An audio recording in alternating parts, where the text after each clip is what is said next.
The NBA has created exactly what it wants, and it's good news for the Utah Jazz. Next on Locked on Jazz. Bum bum bum bum bum bum bum bum bum. Pow.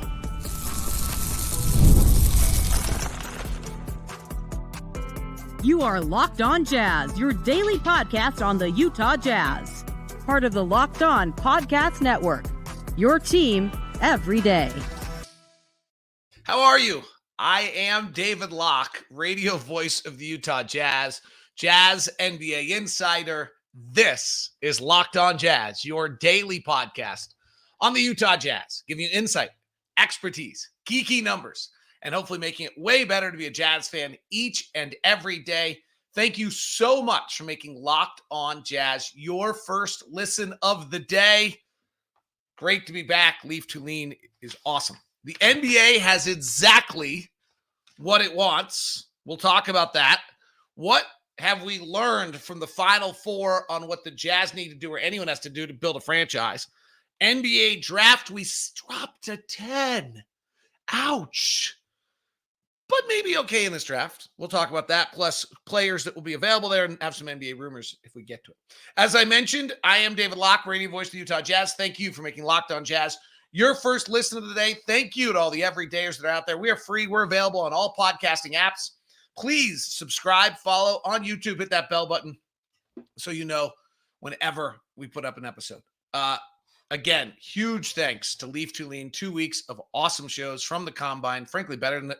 And we're going to give him another week coming up. He doesn't know this yet, before the draft. So he's just been great. And I'll probably have him on as a guest as well. He's super.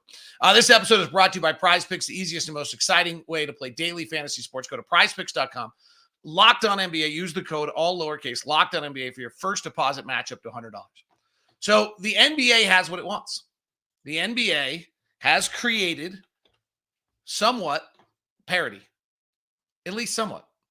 We have going to have 6 straight years now with a different champion. 6 straight years with Boston, Indiana, Dallas, and Minnesota left. It'll be the 6th straight year. The last time that happened was all the way back to like the pre-Magic era, 74-75 to 79-80.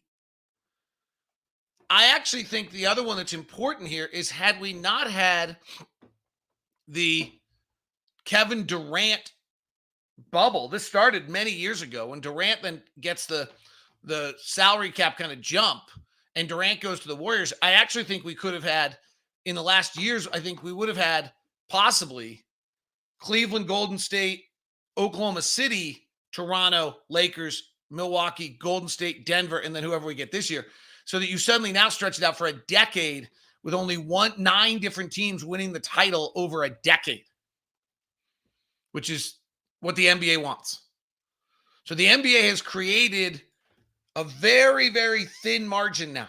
There are not these dominant teams that roll with it. Some interesting little notes that are taking place in this that are worth noting for the Jazz: Justin Zanuck, Danny Ainge, Ryan Smith, the front office. It's 9 straight years that the MVP hasn't won it. It's that actually since 2019, the MVP hasn't been to the conference finals. 2016 was the last time an MVP went to the NBA finals, which then begins to beg the question of, in an era, so let's go to the first thing of what's taking place here. Why are we having parity? Because the league has put in a more stringent tax. The luxury tax is having an impact. It's even more severe now than it ever has been. And so that when you suddenly get some of these top-level players, and you're the Denver Nuggets, we knew this all year long, you have absolutely no bench, right? We talked about 240 minutes. Now, what's super interesting about 240 minutes for you everydayers, 240 minutes. 240 minutes is the amount of minutes that is 48 minutes times 5. So it's the amount of player minutes in a game. And one of the things that on Locked on Jazz we look at to start every single year is, do you have 240 minutes? On Denver and Milwaukee and a bunch of these teams, the reality was that they didn't have 240 minutes. The comment was, well, when we get to the playoffs, it shouldn't matter. It has.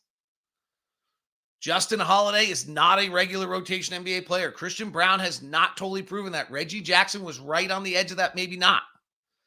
And they last night only got 34 minutes off their bench total. They got one field goal off their bench, Denver did, and then didn't get, I believe, had 0 field goals in the previous game when they got boat raced. Or they had some late in the game. Their regular bench players, Christian Brown had 1, but of Reggie Jackson, Holiday, and Brown, they went 1 for 17 in that game.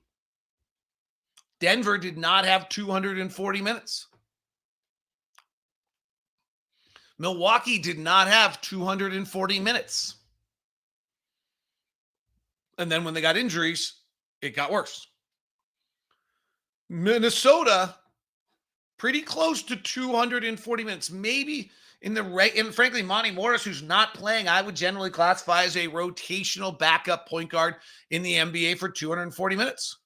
You know, in the regular season, when you're going 9 deep, maybe they're a little short, but not much. Monty Morris is probably, I would give him into the 240 minutes. Indiana has kind of linked this thing together rather remarkably, but has turned Isaiah Jackson into 9 viable minutes. McConnell, certainly. Obi Toppin was a top 10 pick. And then the stunner is the rookie Ben Shepherd, who they got just a brilliant game 7 out of the other day. Shepherd out of Belmont, where Ian Clark went, by the way. And Shepherd's interesting because he played for all 4 years. And so interesting, similar to Marcus Sasser and some of the older bigs like Jaime Jaquez. You know, you got a guy who played 124 college games, and maybe he is not going to have quite the upside. But it is possible that he's more ready than some others. He did not have a particularly brilliant regular season year. He shot 39% from the field and 31% from 3. So I think that's a little bit of a stunner. But I think we might be seeing that depth matters more than we ever thought it has. That's like my number one takeaway of Boston, Indiana, Dallas, Minnesota is that depth matters more now than ever before.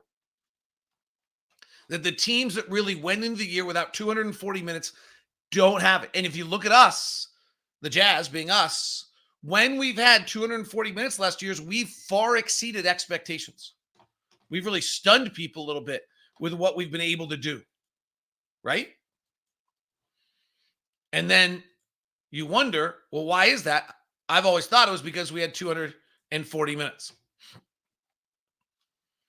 The other one that gets interesting here that we look when we look at this is, what do we learn about these teams? So do you have to be offense? Do you have to be defense? I think you just have to be elite.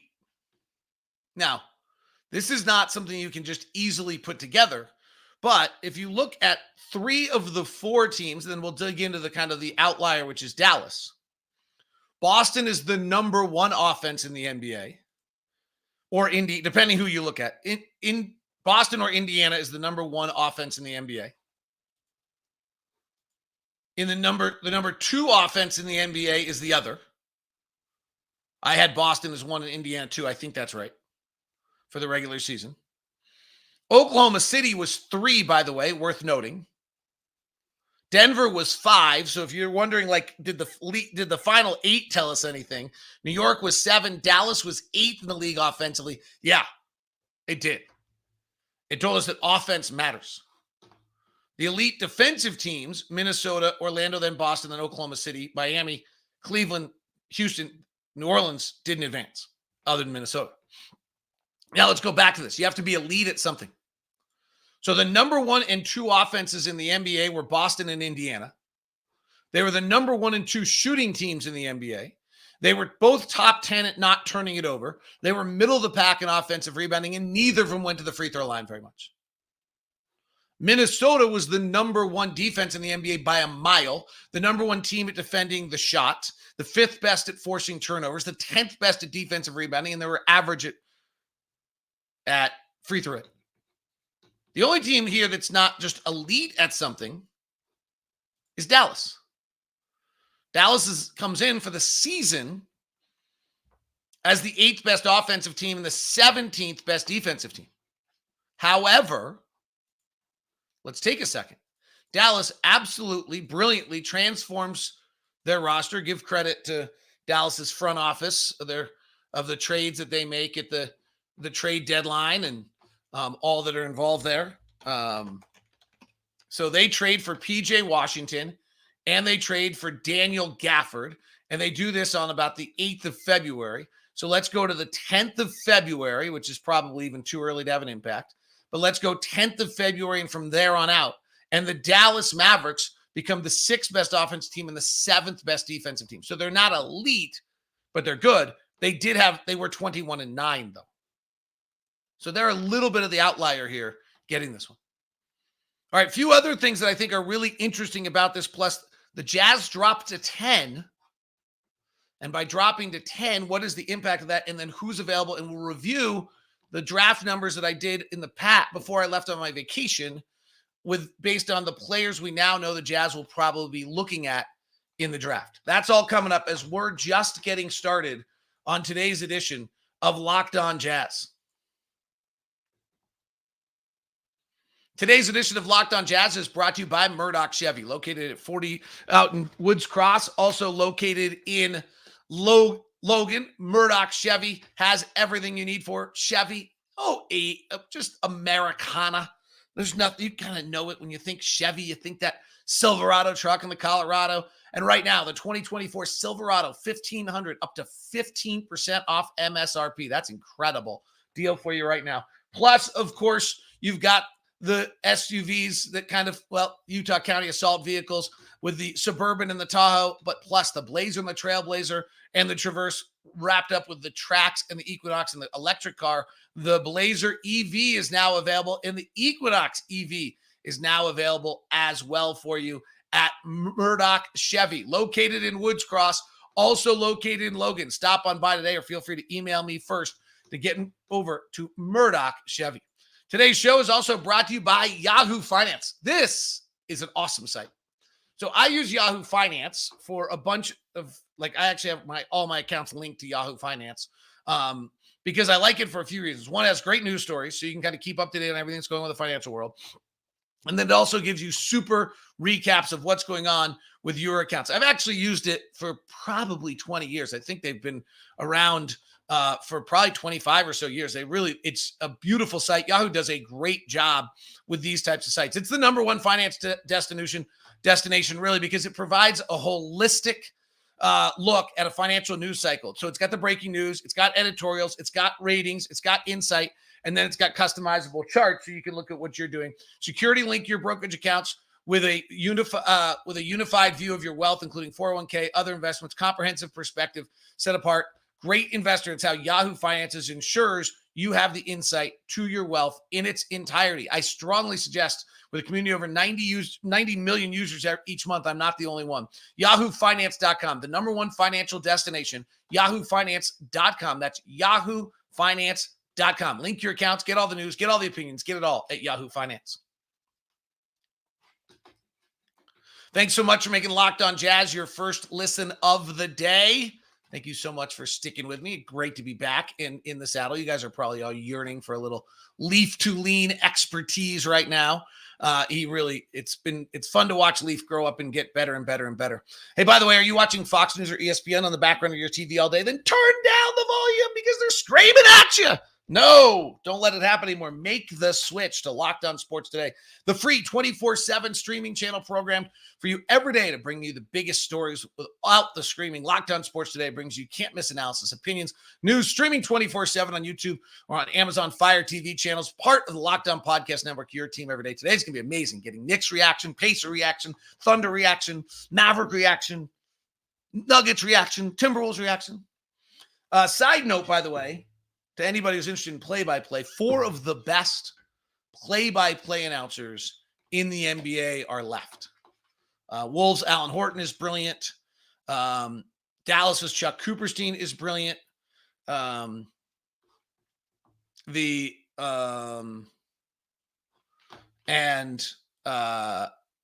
Indiana's Mark Boyle is one of the best, and Sean Grande might be the best.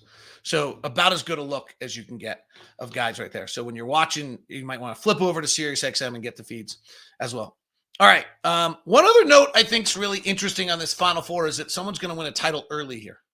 So usually you win your titles at like 27 years old, maybe 26. So Jason Tatum at 26 is not that old to be winning his title, but it's a little early. Tyrese Halliburton is 24, so that would be early for him. Anthony Edwards is on a meteoric route of doing this. He's doing this earlier than anyone would expect at just 22 years old if he pulls it off. And Luka is ahead of the curve as well at just 25 years old. So a little early for any of these superstars to win it.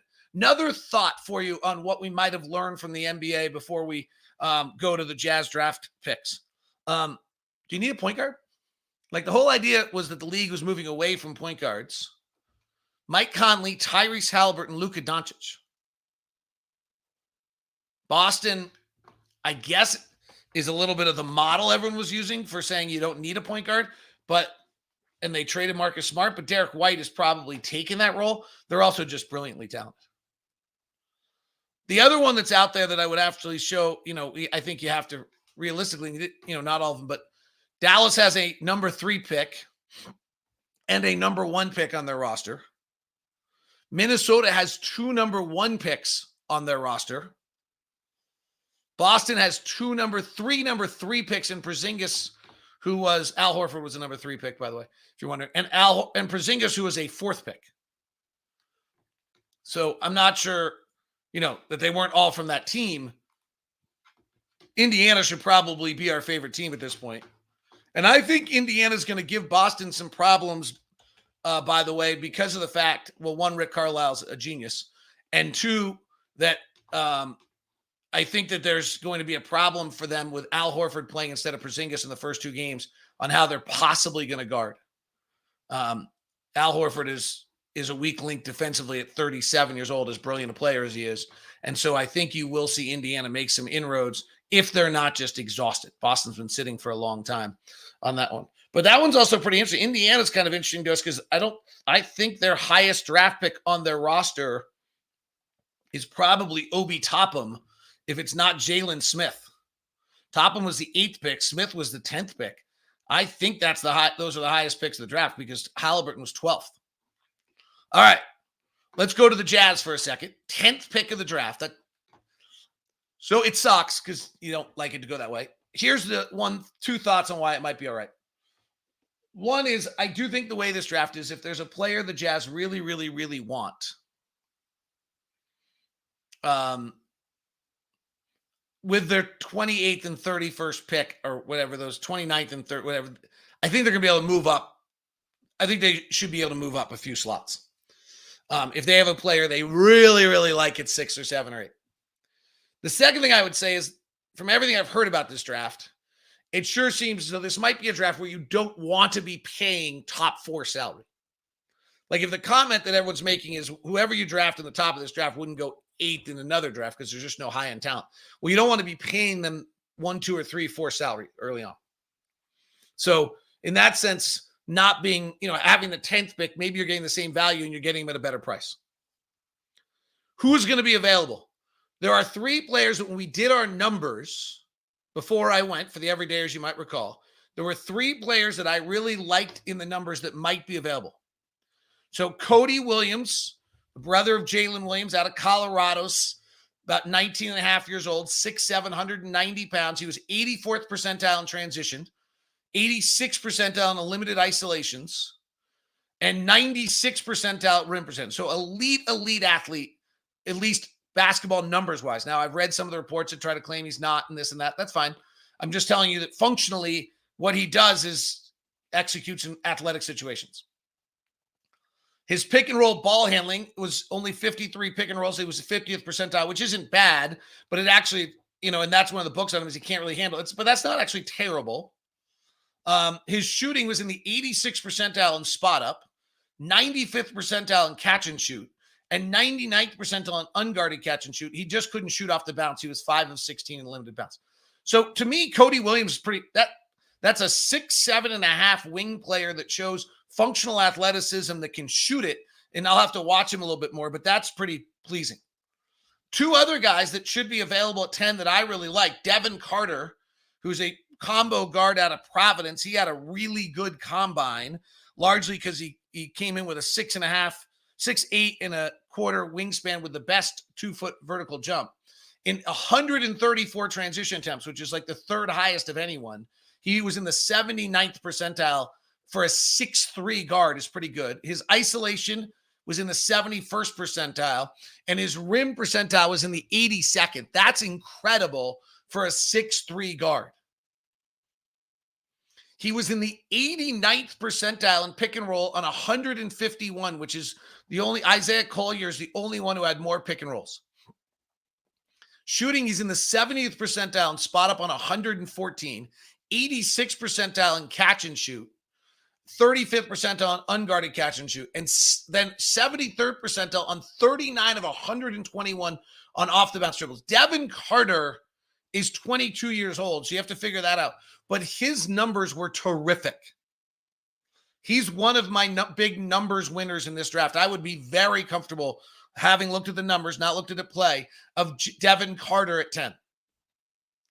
Jared McCain, the old freshman, 20. We all talk about how old Reed Sheppard is. This guy's older as a freshman at Duke, 6'3", 280. Or, 6'3", 200. Again, 87th percentile in transition in 98 attempts. So that tells me, okay, small, but really good finishing, using whatever athleticism he has. Isolation percentage, 69% in just 14 attempts. Rim finishing, 70th percentile, which is fine. Pick and roll ball handling, 93rd percentile. So Jared McCain was the best pick and roll guard other than Terrence Shannon, who the 6'6", 220 wing, which is an interesting kind of person. He's another one that's kind of peeking out on some of our numbers, but he's old, 24 years old out of Illinois. So it's hard to, some of these COVID guys are so old, it's hard to tell. But McCain at 20 on 69 pick and rolls was in this 93rd percentile. He was in the 78th percentile in shot percentile, in spot up percentile. He was in the 90th percentile in catch and shoot. He's in the 61st percentile unguarded. And then off the bounce, he's in the 81st percentile. Honestly, we can all talk about how bad this draft is and all this and that. Those are great numbers. Those numbers on McCain and Carter are really good. On Cody Williams are good too. On Reed Sheppard are off the charts. And then we can get into that there's little issues. Reed Sheppard, 6'1", and has obviously become the most controversial player in this draft. We'll talk more about him. Might go 3, might go 10, who knows? But I think the other thing that we're looking at here is on the players that I just talked about, and we'll talk about some more in a moment. Like that's from my numbers at a 10th pick. If you go through the years, there aren't that many guys that have numbers better than Jared McCain and Devon Carter, 6'3" combo guards. You have to figure out how they play with Keontae, or you don't. You just get the best player and figure it out over time. And the same thing, last year, if you go back to last year's draft that everybody loves so much, you go look around the 10th pick, there aren't that many guys that were doing this kind of stuff. Like Anthony Black wasn't that. Cason Wallace wasn't really that. Cason Wallace was in isolation. Cason Wallace is actually a little similar. He was 56th percentile in isolation, 77th percentile in rims, 70 percentile on 103 pick and rolls. I loved Cason Wallace. Remember, 66 percentile spot up, 59% catch and shoot, 44 percentile unguarded, and then off the bounce, 74th percentile. Like that's Cason Wallace's numbers aren't quite as good. And he didn't grade, and he got a great year at Oklahoma City. He was the 10th pick, if I remember correctly. Keontae's numbers weren't this good. Keontae was in the 18th percentile in transition percent, and he's in the 30th percentile rim finishing. Now he was heavy and he lost a bunch of weight, but his pick and rolls were in the 66th percentile on 153 attempts. Sounds right. And we just had McCain and Carter. We're in the 70th, or we're in the 93rd and 89th percentile in pick and roll play last year. I mean, the only guys who had that last year, anywhere near that last year in the draft, were Marcus Sasser, who was a senior, and he had a very good year. Guys who've had in the 90th percentile plus. These guys are 93 and 89 in pick and roll ball handling skills. In pick and roll over the years included the following: Malachi Branham, Tari Eason, Jalen Williams, Santa Clara,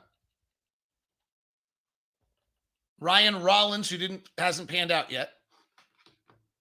In 2020, I'll take any of those, by the way, for our 10th pick. Any of those, Tari Eason. In the Moses Moody had 31 attempts. Cam Thomas was the 94th percent. Chris Durante was as well. He's obviously is old and always a question, but Cam Thomas has turned out to be a bona fide scorer. In Sadiq Bey in 88 and 66 pick and rolls. Tyrese Maxey, 86 percentile and 97. Malachi Flynn was off the charts. Didn't pan out. Desmond Bain was in the 85th percentile. Isaiah Joe was in the 85th percentile. Devin Dotson, who has not panned out. We're getting pretty low into that draft.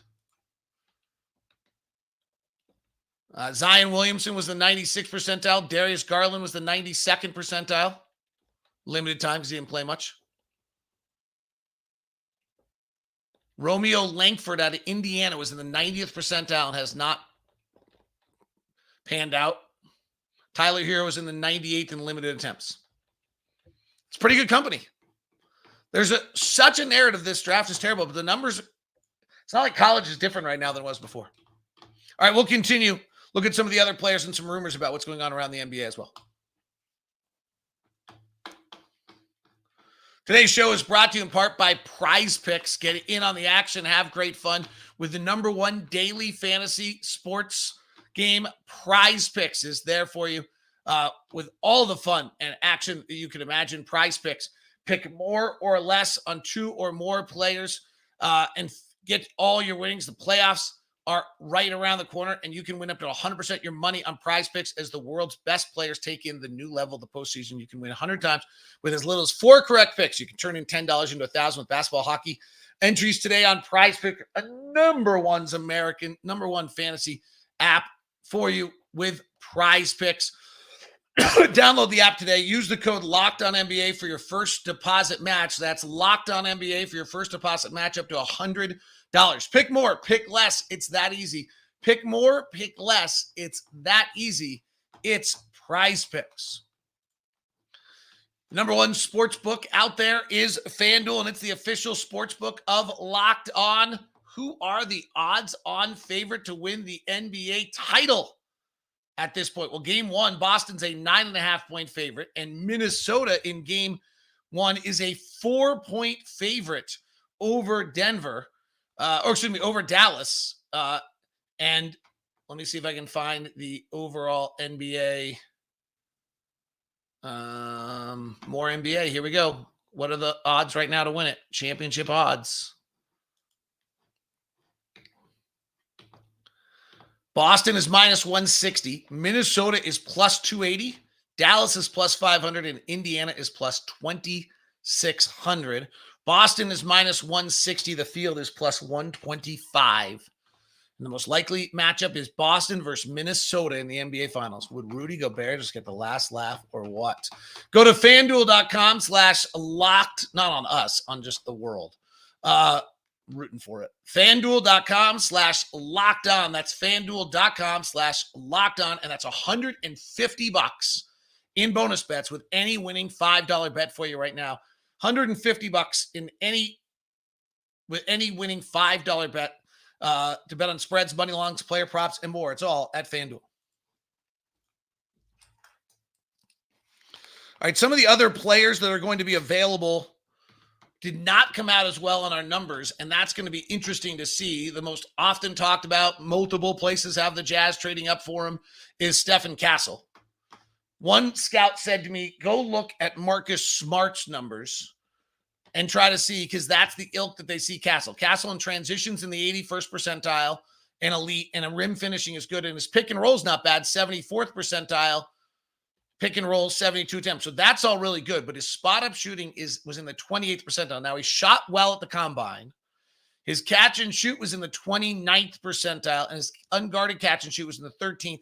His jumper off the bounce is in the 26th percentile. We have not been able to find anyone with those poor numbers that actually are able to parlay to the NBA. Same thing on Ron Holland. Now, G League Ignite is so weird. It's hard to tell what's going on with all of that. Transition percentile is in the 60th. Again, elite athleticism shows. His rim finishing 55th percentile. But again, G League Ignite's probably harder than college. Pick and roll, pretty good. 59th percentile on 93 attempts, so he can do it. Spot up, 30th percentile. Catch and shoot, 14th percentile. Unguarded, 16th percentile. Dribble off the about 17th percentile. So those two are pretty brutal numbers there. One of the players I'm intrigued by who seems to be just falling and falling and falling is Isaiah Collier. So one thing we'll look at tomorrow is what guys were ranked coming out of high school, because I actually think sometimes that's a better ranking than college. And Collier was in the 74th percentile in transition, 68% rim finishing. He's got a brilliant body at 6'4", 210. He ran 170 pick and rolls, which is the most of anyone other than Bub Carrington. He's got good size, and he was in the 62nd percentile in running the pick and roll.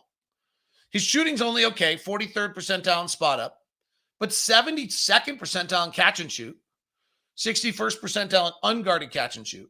And then his off the bounce dribble, which he took 68 attempts, was in the 56th percentile. So none of those are that ugly. And he seems to be dropping.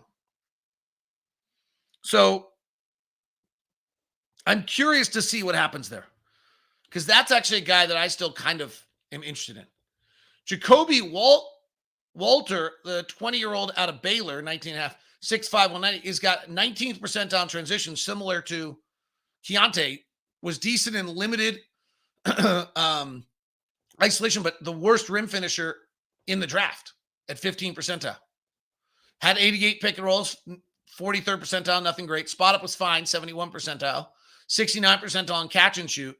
And then once he got the off the bounce shooting, didn't shoot it very well, 32nd percentile. So I'm not totally sure, numerically at least, why Collier's slipping on everyone. As I said earlier, Jared McCain, Devon Carter, two players who are not my numbers love, will be available at 10 and might be really good, solid NBA picks and players for the Utah Jazz.